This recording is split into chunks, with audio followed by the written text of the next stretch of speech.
Is your front entranceway underwhelming, a bit knackered, or like mine, a bit of both? Do you like the look of steel cattle rail, but you lack either the machinery or the skills to construct it traditionally? Well, if so, this is probably the video for you. I'm going to show you how to replace horrible old entranceways and construct a beautiful steel cattle rail entrance using only hand tools in under a day. Let's get going. First things first, let's measure up and then get rid of this. Because I've got the existing fence line, by marking it before I pull it out, I've got a record of where to put my posts when I measure up for the new gateway. It saves a lot of surveying.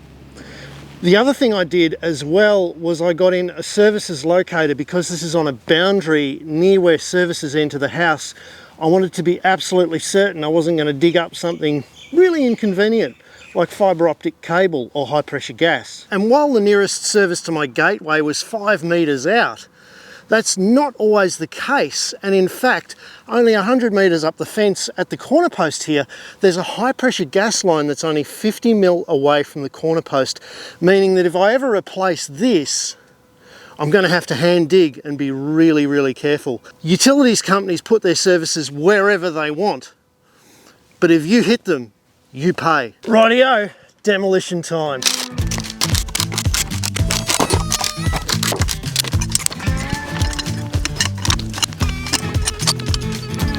Next, we've got to hand drive our first post, and for that we're going to use some earplugs because it pays to be able to hear the kids when they talk to you. Now I'm driving the first post and I've carefully marked on the fence line where the post is to go, and then I've dug about a spade's width square hole around that, 150 mil deep, because these posts have quite a unique ground anchor system, which I'll show you as soon as I finish driving it. Now to drive it, we want to assemble the post and driver on the ground. You don't want to be one of these people holding the driver up above your head and having it wobbling around. That's dangerous. Get it all assembled like this on the ground, then simply lift the whole assembly into place. Now there's two things you need to check before you drive the post too far. The first is the placement of two little slots that fit the ground anchors that you'll be using later on. I'm putting one slot on either side of the fence, pointing out and in. The next thing you want to check is level. You'd hate to get halfway through driving this post and have to shift it because it's a heavy thing. Because I'm going to be matching up 4 pre-cut rails between 2 driven posts, I want to make sure that the post distance that I use is exactly right and my posts are exactly straight with the level. This will avoid having to trim any rails, or worse still, having a gap that I can't fit.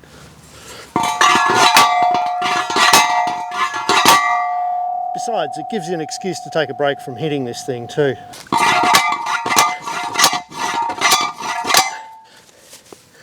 If you've ever had the pleasure, if you can call it that,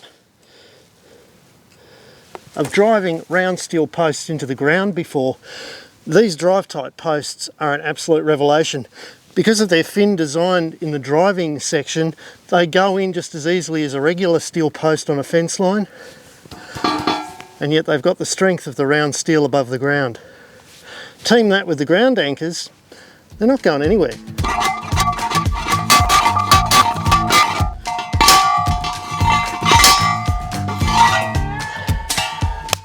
Next, now we're going to put those slots in the bottom of the post to use. First, we're going to put the tabs in place for the ground anchors. Then we're going to cut an old rusty steel post in half, so we've got 2 approximately 1 metre sections, and we're going to drive them into each of the 2 tabs or little bat wings.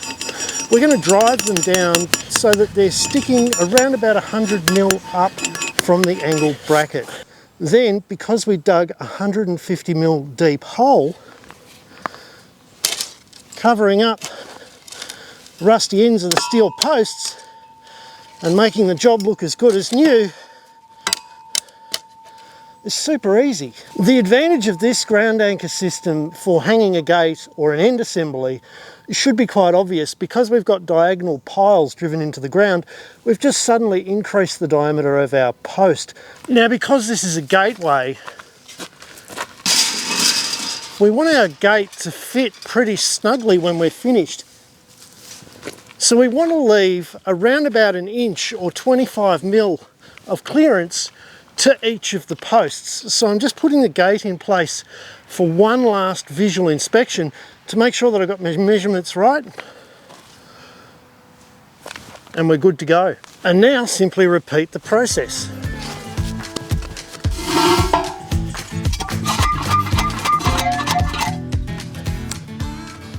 Now the next challenge is getting the 2 posts on either side of the gateway exactly level. Well, the cool thing is now there are free apps that you can download that have a laser level, and all you have to do is use your camera and it tells you how many degrees you're out to a straight line.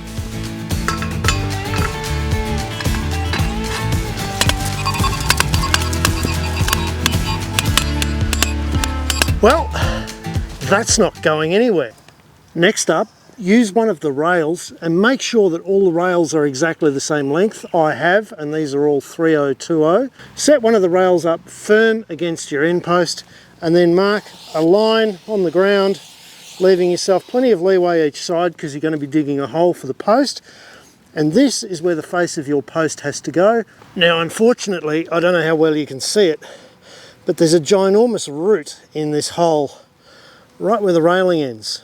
So I've got 2 choices. I can either cut this railing short by about 100 mil and put the post in front, or I can chop through the root. So I guess I'll see you this time tomorrow. Well, it's a good sign. Even the sun's come out, root's out of the way, hole's a little bit deeper than I wanted, but it's not too bad. Hopefully that's it for the distractions in this job. Let's get to pounding the last 2 posts. Alright, so now we've got our posts in, it's time to fit the rails. And what we're going to do is we're going to get ourselves a pack of these per rail. Inside every one of these kits, you get a little rail tight bracket for each end, and these are cut with a curve at the bottom. So you want to fit the curve at the bottom unless you're going downhill and you need to be able to drop your rails downwards. These will cope with a 20 or 30 degree downward slope, so they're a pretty nifty little piece of equipment. So because I'm in a flat area, I'm going to fit these with the flat to the top, and I'm going to start at 50 mil below the top of the post. Then, because I'm running 4 rails, I'm going to do 300 mil spacings to the top of each clamp, and that'll get my lower rail nice and close to the ground for smaller stock. The brackets fit posts from 80 NB right through to 120 NB, so they've got most common post sizes covered in the one bracket. By fitting the 4 brackets on one post in each bay first, you can then put the rail onto those brackets, lower it in place on the next rail with the bracket already fitted, and just screw it together. It's a one-man job as long as you've got a magnetic level. Remember this post that went in where the stump was? Well, it turns out it was out a couple of degrees and we've got this annoying gap here. I'm going to show you a quick hack now using a bit of tie-down strap to fix that as well. Install the ground anchors on the inside post after this step.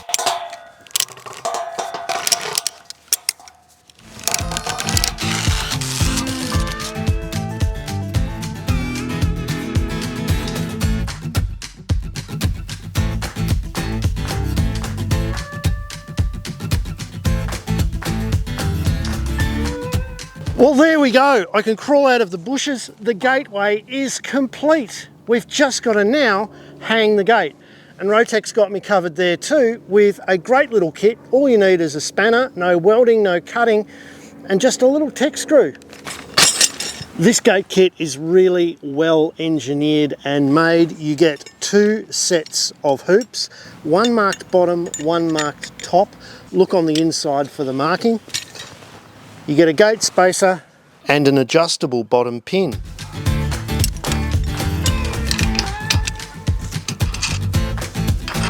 And all you're going to need is a shifter.